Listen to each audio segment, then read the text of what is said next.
just wanted to pop out and do a quick video on the cars that you're going to find in Mauritania. Being in the vehicle expedition business, a lot of people ask me what's the best vehicle to take if I'm going to go on an overland adventure. We can talk till the cows come home regarding the pros and cons of whether you want a Defender or a Land Cruiser or a Shogun or what have you. But let's talk about what's actually here.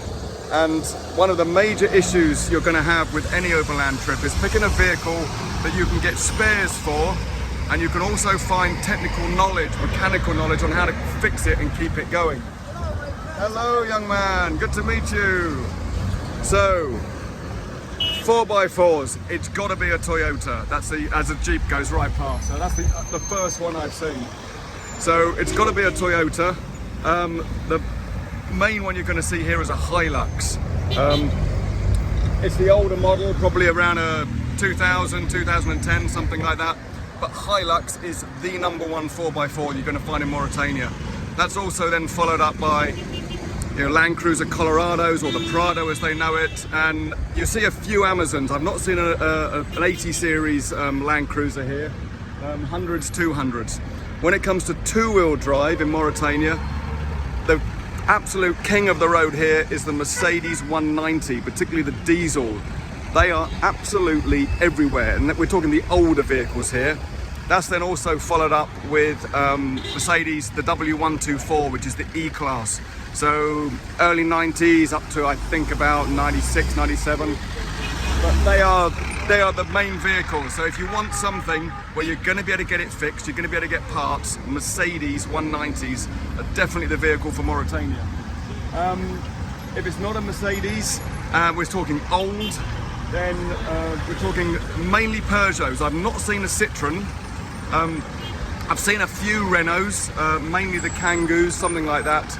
But Peugeots are the main one. 405s, 306s, 309s, a few 205s, but definitely the Peugeots with a number, not a name.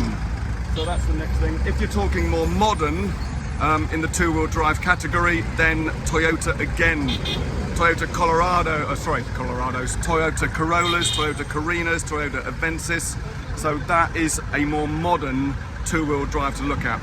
Regarding overland vans, the only ones I've seen are Sprinters, Mercedes Sprinters. Okay, other brands, the ones that you're probably thinking are going to be more common in this part of the world. We have seen one Defender. We've been here 3 days. That was an absolute wreck up at Bank d'Arguin. It was one of the very early, it wasn't even fully Defender, just a 110 turbo diesel. It was in pieces. We've seen one Range Rover Sport and two Evokes, but that's right in the middle of the city. A few Nissan Patrols, not many. I don't know whether they've got the 4.2 or the 2.8 or 3 litre engines. Haven't seen any Shoguns, certainly not the more rounded one, whatever, I can't remember the name of that one. That's one I've got, but it's definitely Toyota. So yeah, you can argue whether a Defender is more capable, it's more comfortable, it's whatever, but at the end of the day, everything will eventually break and everything will probably need servicing.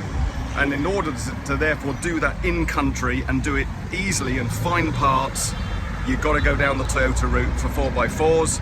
There's no question about it. You can then decide whether you want to go Mercedes, but back in the UK, a 190 is quite rare and quite collectible. The W124, same again.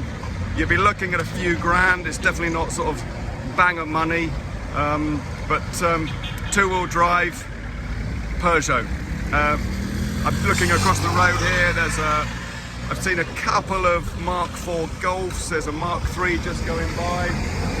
What else have we got here? We're in a hotel just around the corner here, so we're more, I wouldn't say the posh end of town, but the posher end of town, and there's less bangers. Going down near the fish market, there's some wonderful old stuff, some really old Peugeots, but all of these coming up here are absolutely, well, they're looking quite tidy and not much different to what you'd see back home. But a lot of the cars, they've got no headlights, they've got no tail lights, bumpers are missing, wings are missing, door mirrors are missing, and so this is one of the reasons why you don't want to be driving at night, because you're not going to see these things. The driving standards are pretty poor. They don't drive with their lights on unless they really have to. Maybe they think they're burning the bulbs out. They don't have much good lane discipline, so they seem to think that the white line should be running down the middle of the car, not you sit to one side of it. But yeah, I just wanted to give you a brief overview. Unfortunately, I didn't get time to film further down where you can really see some wonderful wrecks running around. But again, it's all Mercedes and Toyota. That's what you want to get if you want to come to Mauritania. But yeah, enjoy. I've had a wonderful time with the team out up at the national park, but equally having a good nose around here at some wonderful cars. I've loved it. A lot of stuff that you don't really see in the UK anymore. So yeah, hope that's of some help. Cheers.